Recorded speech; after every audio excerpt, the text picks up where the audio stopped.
오늘은 후회스러운 세상의 것들이라는 제목으로 함께 은혜를 나누고자 합니다.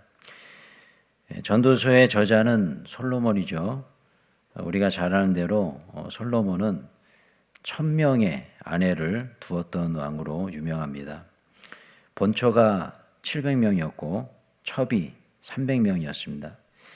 열왕기상 11장에 보면 이렇게 기록되고 있는데, 아마도 자신의 아내가 1000명이나 되니 그 이름조차 제대로 기억했을까, 얼굴도 기억하지 못했을 것 같다라는 생각이 듭니다. 여러분 한번 상상해 보시기 바랍니다. 남자와 여자가 만나서 서로 사랑을 하고 결혼을 하죠. 그런데 그 결혼을 준비하는 그 과정 한번 생각해 보세요. 얼마나 많은 것들을 준비하고 신경 써야 하냐는 거예요. 솔로몬의 이러한 1000명의 부인이 있었다는 이 사실, 우리들에게 말씀하고 있는 그런 메시지가 있습니다. 참 너무나 헛된 그런 일이죠. 1000명의 부인들과 결혼하기 위해서 얼마나 많은 시간을 허비하고 그랬을까, 그런 생각을 해봅니다. 얼마 전에 미디어를 통해서 개그맨 엄영수 씨 세 번째 결혼 소식이 있었습니다. 소식에 의하면 그는 1989년에 결혼했었는데 7년 후에 이혼을 합니다. 그 후에 두 번째 결혼을 하게 되지만 안타깝게도 1년 만에 또 결혼에 실패하게 되죠. 그 후에 홀로 살다가 얼마 전에 미국 LA에 사는 재미교포 사업가와 세 번째 결혼을 하게 되었다고 합니다. 최근 방송된 채널 A 프로그램에서 출연해서 그 자신의 어떤 그런 스토리들, 이야기들 이렇게 이야기를 했다고 그래요. 근데 진행자가 김구라 씨인데 이런 질문을 했다고 그러죠. 남들이 한 번 하기도 어렵다는 사랑을 3번씩이나 하셨습니다. 대단한 성공입니다. 이렇게 이야기했다고 그래요. 그러자 엄영수 씨가 이런 대답을 했다고 합니다. 근데 그게 다 재판으로 끝났어요. 이렇게 얘기했다고 그래요. 근데 제가 그 엄영수 씨의 그런 재치 있는 그런 개그맨다운 그런 대답을 들으면서, 하지만 그의 그런 말 속에는 말할 수 없는 그런 어려움, 그런 속내, 힘들었던 속내가 있지 않았을까, 이런 생각이 좀 들었습니다. 세 번의 결혼을 하면서 삶이 그렇게 순탄치는 않았을 겁니다. 오늘 본문에 나온 솔로몬도 마찬가지죠. 1절 말씀을 보시면 이런 말씀이 있죠. 한번 읽어볼게요. 1절 시작. 나는 내 마음에 이르는지 내가 시험 삼아 너를 즐겁게 하리니 너는 낙을 누리라 했으나 보라 이것도 헛되도다. 그렇습니다. 여러분, 솔로몬이 고백합니다. 자기 자신에게 질문을 던져옵니다. 이제 내가 시험적으로 마음껏 즐겨보겠다. 쾌락이 무엇인지 한번 알아보겠다. 자, 그런데 그 결과는 바로 헛됨, 헛될 뿐입니다. 아마도 솔로몬이 1000번의 결혼을 하면서, 물론 뭐 요즘처럼 그렇게 뭐 개인적으로 개인이 다 준비하고 뭐 그러진 않았겠죠. 다 뭐 신하들이 다 준비해주고 뭐 했겠지만, 그래도 한번 생각해 보십시오. 1000명의 부인을 맞이하면서 이 사람의 어떤 정략 결혼, 정치적인 그런 모습도 있었겠지만, 그런 어떤 쾌락을 향한 끝없는 욕망, 이런 부분도 분명히 솔로몬에게 있었을 것입니다. 그런데 그러한 모든 것들의 결과, 그것은 다 헛될 뿐이다. 헛될 뿐이다. 이 얘기를 하고 있는 거죠. 그래서 솔로몬은 이 세상이 주는 기쁨과 웃음, 모든 것이 다 헛된 것이다. 이렇게 고백하고 있어요. 2절 말씀 계속 읽어보겠습니다. 2절 시작. 내가 웃음에 관하여 말하여 이르기를 이것은 미친 것이라 하였고 희락에 대하여 이르기를 이것이 무슨 소용이 있는가 하였노라. 아멘. 제가 쉬운 성경 버전으로 한번 읽어드리겠습니다. 내가 웃음을 생각해 보니 그것도 미친 짓이었다. 즐기는 것에서 무슨 보람을 얻을 수 있겠는가?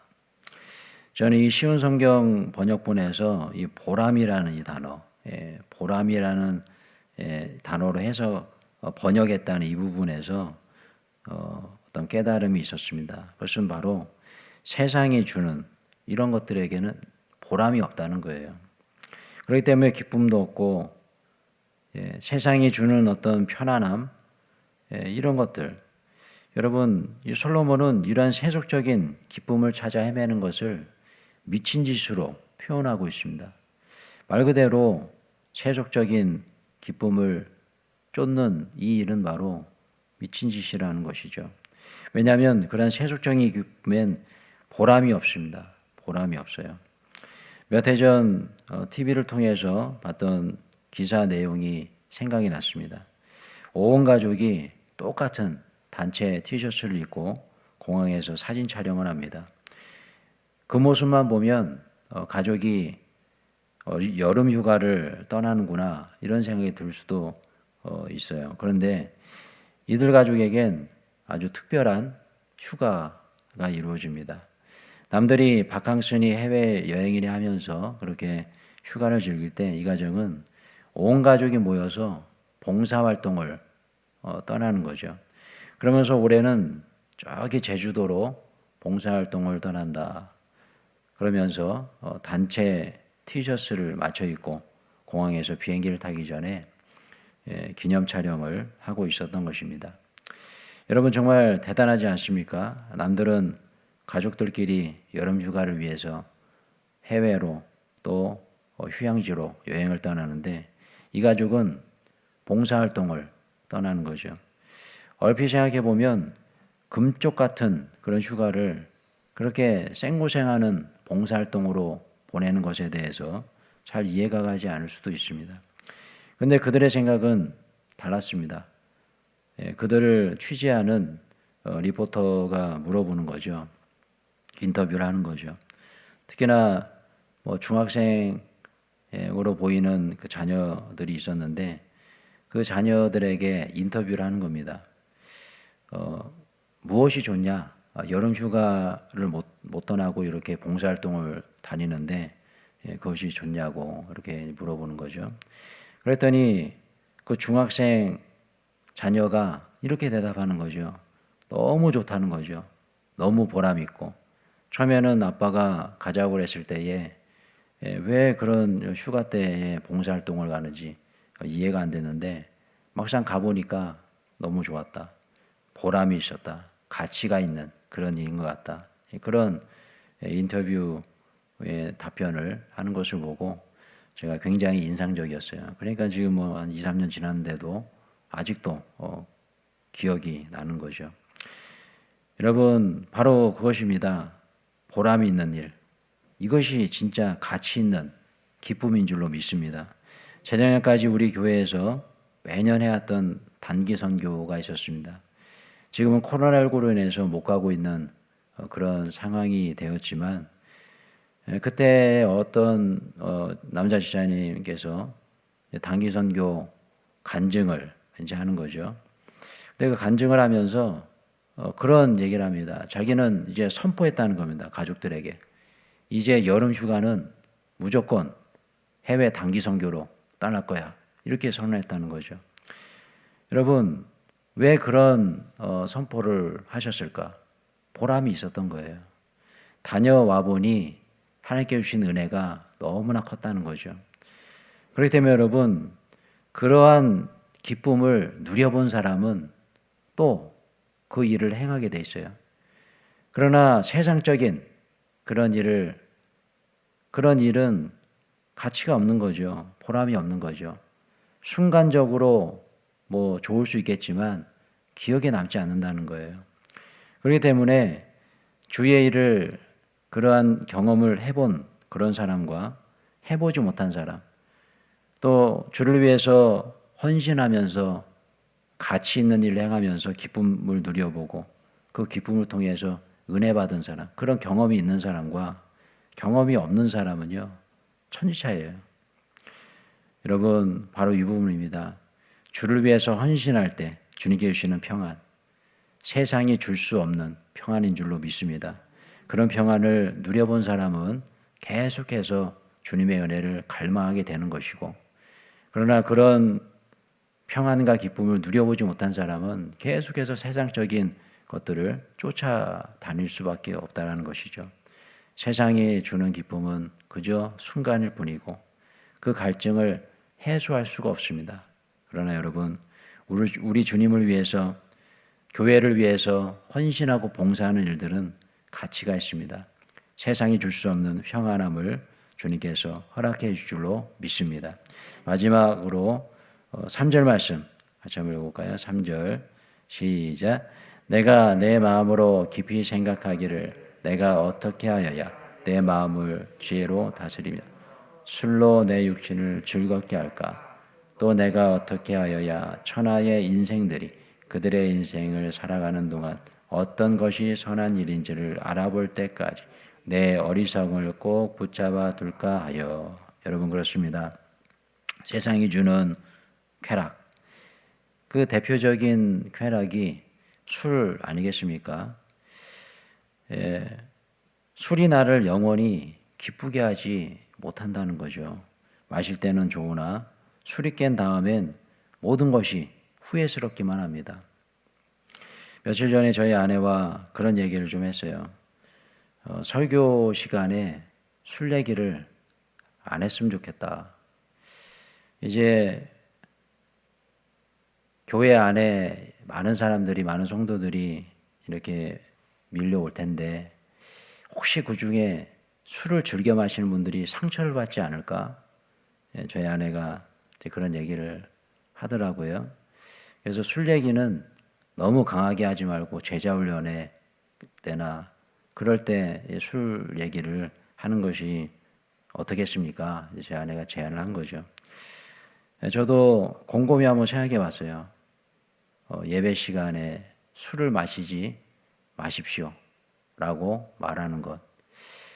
이것이 부담스러운 시기가 돼버렸다는 거죠.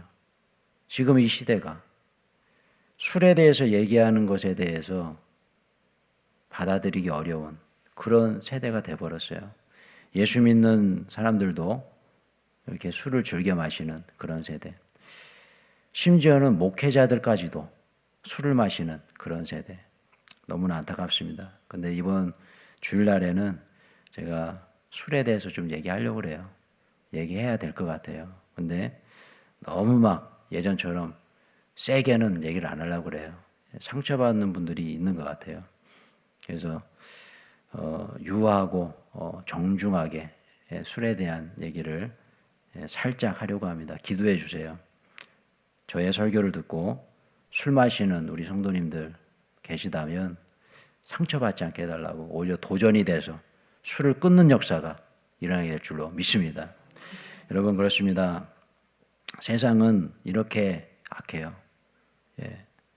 진리를 말해도 그 진리가 제대로 전파되지 않는 그런 세대. 여러분, 이런 죄악된 것들은 절대로 나를 기쁘게 하지 못합니다. 이 세상의 것들로부터 우리는 지혜를 찾을 수도 없어요. 이 세상의 것들로부터 절대로 우리는 보람을 얻을 수가 없는 것입니다. 그렇다면 여러분, 이 세상에서 가장 가치 있고 보람된 일이 무엇일까요? 그것은 바로 주를 위해 사는 것인 줄로 믿습니다. 주의 교회를 위해 봉사하는 일, 참 기쁨을 허락해 주십니다. 주의 교회 나와서 예배 드릴 때 세상이 줄 수 없는 기쁨 누리게 되는 줄로 믿습니다. 주의 교회 나와서 기도할 때 이 세상이 해결해 줄 수 없는 문제들이 해결되는 줄로 믿습니다. 사랑하는 성도 여러분, 오늘 하루도 주를 위해 헌신하심으로 세상의 헛된 것을 쫓아가는 그런 삶이 아니라 참된 기쁨과 보람과 평안을 주시는 주님의 말씀을 쫓아가며 성령의 음성에 순종하며 살아가는 보람 있는 하루 되시길 주님의 이름으로 축원합니다. 기도하겠습니다. 하나님 아버지, 감사합니다.